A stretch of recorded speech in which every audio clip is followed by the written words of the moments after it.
আমরা হচ্ছি AI। সে ঠিক আছে, হাঁটি হাঁটি অসভ্যের মতো আসা কি দরকার? দাদা ওটা ওদের দোষ ছেড়ে দাও, ওটা আমার দোষ, আমি ফুল প্রম্পট টাইপ করে ফেলেছিলাম। এই শোনো, কালকে আসছে না, তোমরা কিন্তু পার্টি করে দেবে, ঠিক আছে? একদম ফিল করবে না। দাদা যা বলবে সব করে দেবে, তুমি যেটা চাইবে সেটা ওরা পাবে, ঠিক আছে? মানে তুই হবে স্যার, তুমি হবে, ঠিক আছে? একদম টেনশন করবে না, আমি বাকি কাজ করতে গেছি। বাকি কাজ যা বলবো তাই বলে। আরে তুই অভিনেতা না শপিং মল, মানে অদ্ভুত। এই আমাদের ওই স্ক্রিপ্ট মুখস্থ?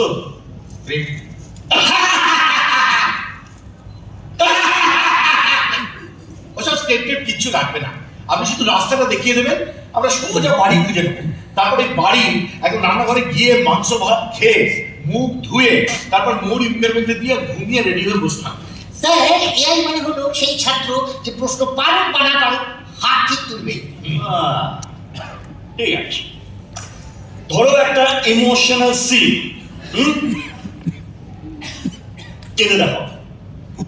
অপশন দিন, মানে কিরম কান্না চাইছেন? অপশন দিন, মানে বাবা হারানোর কান্না, না মা হারানোর কান্না, না হারিয়ে গেছে তার কান্না, নাকি পেট্রোলের দাম বেড়ে গেছে বলে পেট্রোল পাম্পের সাথে করে কান্না? স্যার যেরকম প্রম্পট দেবেন সেই অনুযায়ী পেয়ে যাবেন। দেখুন দাদা, এতদিন জেনে এসেছি কান্না মানে কান্না, চোখে জল আসবে। জলটা কিরকম, মানে অজরে কান্না, হালকা করে কান্না, কান্না পাচ্ছে কিন্তু কান্না পুরো বেরোতে, অনেকটা কনস্টিপেটেড কান্না না তো? তাহলে ওই রকম কান্না যে চোখ থেকে একটুখানি পড়লো, তপাক মেকআপের পড়ার আগে আমি মুছে ফেললাম।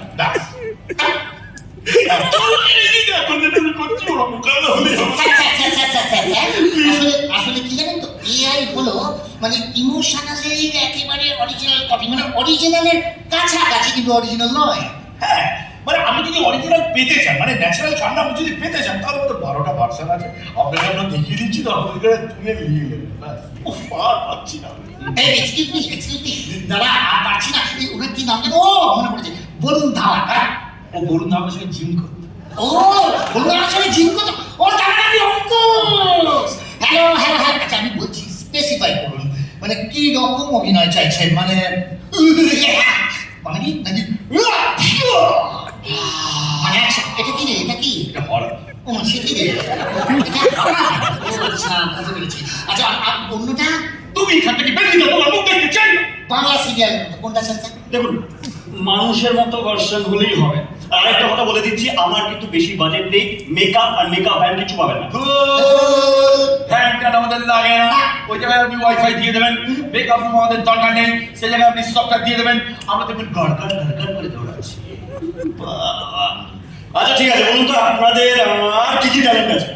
স্যার আমরা নাচতে পারি, গাইতে পারি, স্ক্রিপ্ট লিখতে পারি, যেটাই আমাদের দেবেন না আমরা কিন্তু আপনার প্রথম ছবির মতো করে দেবো, কেল্লা পাতে। আচ্ছা ঠিক আছে, বলুন তো সব থেকে কঠিন প্রশ্ন করছি, আমাদের এই যে ছবিটা যখন রিলিজ করবে তার বক্স অফিস কত হবে আসল? কত বিক্রি হয় বলে এক হয় আর এক, বিশ্বাস করবে যে ক্যালকুলেটরটা হিসেব করতো সে পর্যন্ত একদম বাড়িতে চলে গেছে, বলছে আমি রিটায়ার। আমি ওরা চাকরি দেবেন, বল না না না না না ওই কাজ আমি করতে পারবো না, পেনশন দরকার। তবে স্যার আমাদের উপর যদি দায়িত্ব দেন, যদি অরিজিনাল বিক্রি হয় 3000, আমরা ওটাকে 30 কোটি করে দেখিয়ে দেবো। সেটা লাগো। ও দাদা, দাদা আমাকে একটা সুযোগ দিন। আমি 15 বছর ধরে থিয়েটার করছি, 15 বছর ধরে থিয়েটার করছি, কেউ একটা সুযোগ দিন। তার জন্য পোর্টফোলিও নিয়ে ঘুরতে হয়, সর্ষের তেল নিয়ে ঘুরছে কেন? দেখি আমি যখন এখানে আসছিলাম আমার গ্রামের লোকরা বলেছে যে প্রডিউসার ডিরেক্টরদের ভালো করে তেল না দিলে নাকি ভালো কাজ পাওয়া যায়। আমার ক্যারিয়ারের প্রথম দিনের কথাগুলো মনে করিয়ে দিবি রে। না না না না না না, আপনি ভুল করছি, হাত থেকে হাত সরান।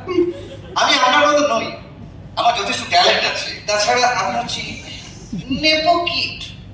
নেপো কি? Yes. সালা তোর বাপের নাম কি দাদা? আমার বাপের নাম নেপাল দাস, আমি রাজু দাস। আমার বাবা গ্রামে করেন চাষ, ওখানেই বসবাস, কিন্তু বাবাকে ভালোবেসে সবাই বলে নেপো, আমি তার কিড, তো হয়ে গেলাম নেপো কিড। ও বাবা, তো প্রঞ্চনা কত বলে ফেললো গো। মাগো বাই দ্য ওয়ে, এরা কারা? এআই, এদের বক্তব্য এআই এখন অল ইন অল, সব জানে। তা ভাই তুমি এআই হও আর আমার বাবার বেআই হও, এই ইন্ডাস্ট্রিতে কাজ করতে গেলে অভিনয়টা জানতে হবে। 1 মিনিট কি বলেন আরেকবার বলুন।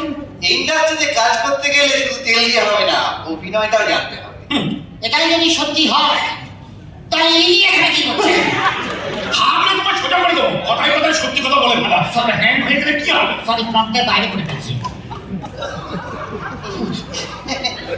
এই শুনুন, এই অভিনয় করাটা না কোনো ম্যাজিক করার মতো নয় যেটা 2 মিনিটে হয়ে যাবে। টলিউড বলিউড হলিউড যেখানে আমরা যাচ্ছি সেখানে ঝাঁকিয়ে বসছি। আর যে শুক্রবার পোস্টারের কাজ শুরুই থাকবে। অরুণ চ্যাটার্জি থাকবেন না, কারণ উনি রক্ত মাংসের মানুষ।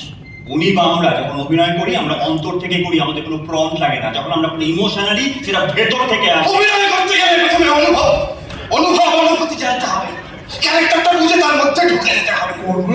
এত বছর ধরে আমি এটাই চেষ্টা করছি, কিন্তু পারছি কই, পারছি।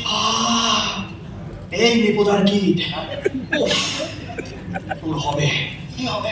তুই হবি আমার পরের ছবির অভিনেতা। দাদা, তারপরে ছবিতে একটু দেখবেন না যদি এই বাইরে ধরুন না, আমি তারপরে ছবিতে এসো এসো, লাইনে এসো। দেখো এআই, তোমরা যতক্ষণ স্মার্ট ততক্ষণ ঠিক আছে, ওভার স্মার্ট হয়ে গেলেই প্রবলেম। হ্যাঁ, অভিনয় করতে গেলে অনুভূতি চাই, ফিল ফিল ফিল ফিল। আমাদের অন্তরের ভিতরে তো মন নেই। হ্যাঁ, আমাদের ভেতরে শুধু দেখার ছচ্ছবি। এই কথা, আমাদের জগতে এআই মানে আর্টিফিশিয়াল ইন্টেলিজেন্স নয়। আর আমাদের এআই হলো অ্যাক্টার্স ইন্টেলিজেন্স। অভিনয়ের জন্য অভিনেতার শেষ কথা।